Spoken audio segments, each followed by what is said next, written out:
PT Garuda Food Putra Putri Jaya Tbk memilih menahan kenaikan harga produk di tengah tantangan kenaikan biaya bahan baku dan persaingan industri makanan dan minuman. Strategi ini dilakukan untuk menjaga daya beli konsumen sekaligus mempertahankan pertumbuhan penjualan dan pangsa pasar perseroan.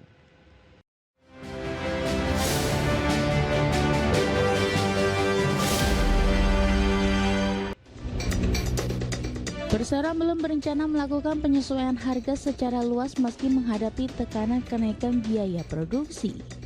Langkah ini dilakukan untuk menjaga daya beli masyarakat dan mempertahankan volume penjualan. Strategi penetapan harga yang prudent diharapkan menjaga daya saing produk Garuda Food. Persero terus memantau pergerakan biaya bahan baku dan kondisi pasar. Garuda Food mengoptimalkan efisiensi operasional untuk menekan dampak kenaikan biaya tanpa membebani konsumen. Persero juga terus meningkatkan produktivitas dan mengelola rantai pasok secara lebih efektif. Efisiensi menjadi strategi penting untuk menjaga margin keuntungan di tengah persaingan industri. Langkah ini mendukung keberlanjutan kinerja bisnis perseroan. Persero terus mengembangkan inovasi produk serta memperkuat kanal modern trade dan digital untuk meningkatkan penjualan. Perubahan preferensi konsumen menjadi peluang bagi Garuda Food menghadirkan produk dengan nilai tambah yang lebih tinggi. Strategi inovasi dan digitalisasi memperluas jangkauan pasar perseroan. Langkah tersebut diharapkan meningkatkan pertumbuhan bisnis secara berkelanjutan. Industri makanan dan minuman nasional masih didukung oleh besarnya pasar domestik dan pertumbuhan FMCG di kanal digital. Dengan strategi harga yang terukur, efisiensi, dan inovasi produk, Garuda Food optimistis dapat mempertahankan pertumbuhan kinerja. Persero juga terus membuka peluang ekspansi untuk meningkatkan nilai bisnis jangka panjang. Strategi tersebut diharapkan memberikan nilai tambah bagi pemegang saham. Berbagai sumber, IDEX.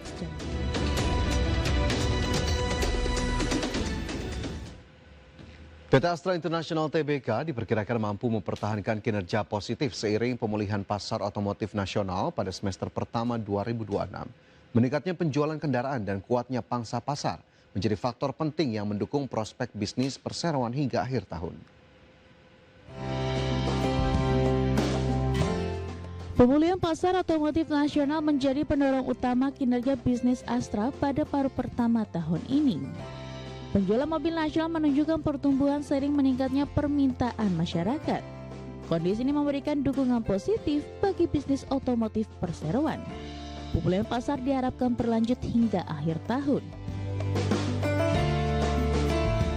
Astra masih menjadi pemain dominan dengan pangsa pasar mobil nasional sekitar 50% pada semester pertama 2026. Penjualan mobil Astra tumbuh seiring membaiknya kondisi pasar otomotif domestik.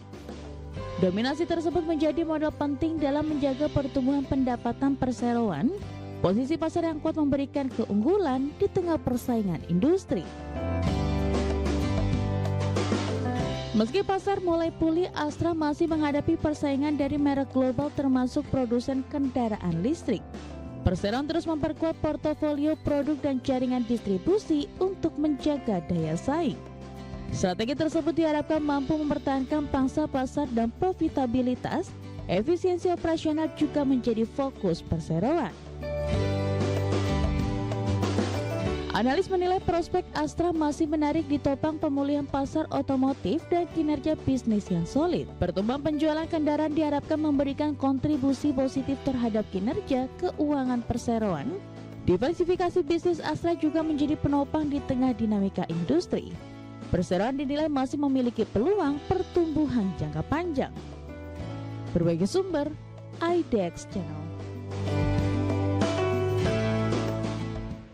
Pemirsa, Menteri Keuangan Purbaya Yudi Sadewa mengatakan pemerintah telah menyerahkan rancangan undang-undang tentang pertanggungjawaban atas pelaksanaan APBN tahun anggaran 2025 kepada DPR RI sebagai bentuk akuntabilitas pengelolaan keuangan negara. Menteri Keuangan mengklaim APBN tetap berfungsi sebagai shock absorber untuk meredam dampak ekonomi global. Pemerintah menyatakan pelaksanaan anggaran pendapatan dan belanja negara atau APBN 2025 mampu menjaga stabilitas ekonomi nasional di tengah ketidakpastian global. Hal itu tercermin dari pertumbuhan ekonomi yang tetap mencapai 5,11%, disertai inflasi yang terkendali dan membaiknya sejumlah indikator kesejahteraan masyarakat. Menteri Keuangan Purbaya Yudi Sadewa mengatakan pemerintah telah menyerahkan rancangan undang-undang atau RUU tentang pertanggungjawaban atas pelaksanaan APBN tahun anggaran 2025 kepada DPR RI sebagai bentuk akuntabilitas pengelolaan keuangan negara. Menurutnya, laporan keuangan pemerintah kembali memperoleh opini wajar tanpa pengecualian atau WTP dari Badan Pemeriksa Keuangan, sekaligus mempertahankan capaian tersebut selama 10 tahun berturut-turut sejak 2016. BPK telah memberikan penilaian terbaik atas pertanggungjawaban pelaksanaan APBN TA 2025, yaitu berupa opini wajar tanpa pengecualian atau WTP atas laporan keuangan pemerintah pusat tahun 2025. Dengan ini, pemerintah telah berhasil mempertahankan opini WTP untuk 10 kalinya secara berturut-turut sejak LKPP tahun 2016. Capaian ini mencerminkan komitmen pemerintah dalam menjaga transparansi dan akuntabilitas pengelolaan keuangan negara. Purbaya menjelaskan APBN tetap berfungsi sebagai shock absorber untuk meredam dampak perlambatan ekonomi global, ketegangan geopolitik, dan meningkatnya fragmentasi perdagangan dunia. Sinergi kebijakan fiskal dan moneter dinilai mampu menjaga momentum pertumbuhan ekonomi meski tekanan eksternal meningkat. Tim Liputan, IDEX Channel. PT Freeport Indonesia menargetkan produksi emas sekitar 21 ton sepanjang tahun 2026. Angka ini turun dari target produksi sebelumnya yang diperkirakan mencapai 26 ton. Dalam rapat dengar pendapat dengan Komisi 12 DPR RI, Presiden Direktur PT Freeport Indonesia Tony Wenas menyebutkan pihaknya menargetkan produksi tembaga hingga 800 juta ton tembaga dan 700.000 ons emas atau ekuivalen 21 ton di tahun 2026 ini. Angka ini turun dari tahun 2025 lalu yang mana PT FI berhasil menambang sebanyak 139.000 ton biji per hari. Sementara tahun ini perusahaan rencananya produksi biji hanya mencapai 124.000 ton per hari. Turunnya produksi ini akibat dari insiden longsoran di area tambang bawah tanah Grasberg Block Cave pada September 2025 lalu. Sehingga hingga saat ini kapasitas perusahaan hanya 60% dari hulu.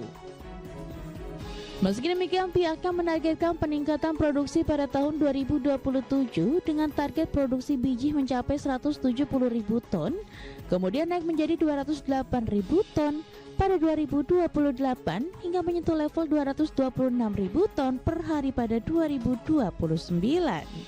Jumlah logam yang kita akan hasilkan kira-kira 800 juta pound tembaga dan 700.000 ounces emas, atau kalau diekuivalenkan ke tonase bisa 21 ton.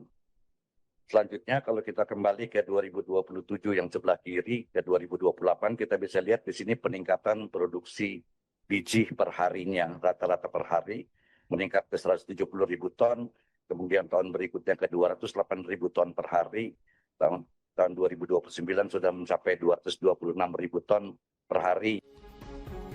Di samping itu, PT FI memproyeksikan kontribusi perusahaan kepada negara juga bakal turun menjadi 2,6 miliar dolar Amerika atau sekitar 47 triliun rupiah pada 2026.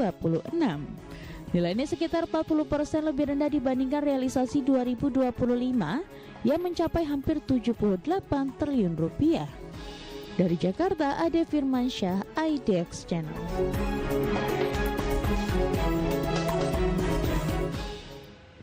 Anggota Komisi 12 DPR RI Ratna Juitasari meminta PT Freeport Indonesia melakukan evaluasi menyeluruh terhadap efektivitas program pemberdayaan masyarakat yang telah dijalankan selama puluhan tahun. Menurutnya, besarnya anggaran yang digelontorkan harus sejalan dengan peningkatan kesejahteraan masyarakat di sekitar wilayah tambang.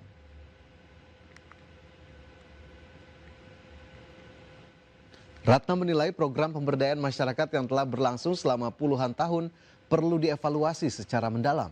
Ia meminta manajemen PT Freeport Indonesia mencari benang merah dari berbagai program yang telah dijalankan sehingga dapat dirumuskan model pemberdayaan yang lebih efektif dan berkelanjutan. Ratna juga menyoroti besarnya dana tanggung jawab sosial yang telah dikeluarkan perusahaan yang mencapai sekitar 117,1 juta dolar Amerika Serikat setiap tahun. Masyarakat semestinya merasakan dampak yang jauh lebih signifikan. Ratna berharap PT Freeport Indonesia melakukan pembenahan terhadap desain program tanggung jawab sosial perusahaan sehingga benar-benar mampu menghadirkan perubahan nyata bagi masyarakat Papua.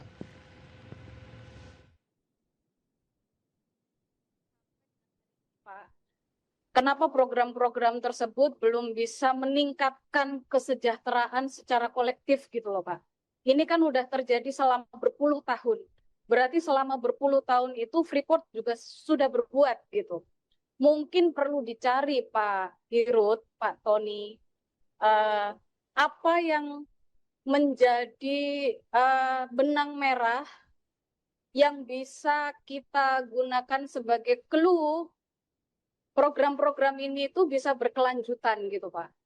Pasti ada Pak titik temunya yang istilahnya bisa menjadi trigger atau insight supaya program-program ini bukan one stop off gitu loh Pak. Kan sudah banyak banget nih dana yang dikeluarkan. 117,1 juta US dollar per tahun kali sekian puluh tahun, itu nilai yang sangat besar.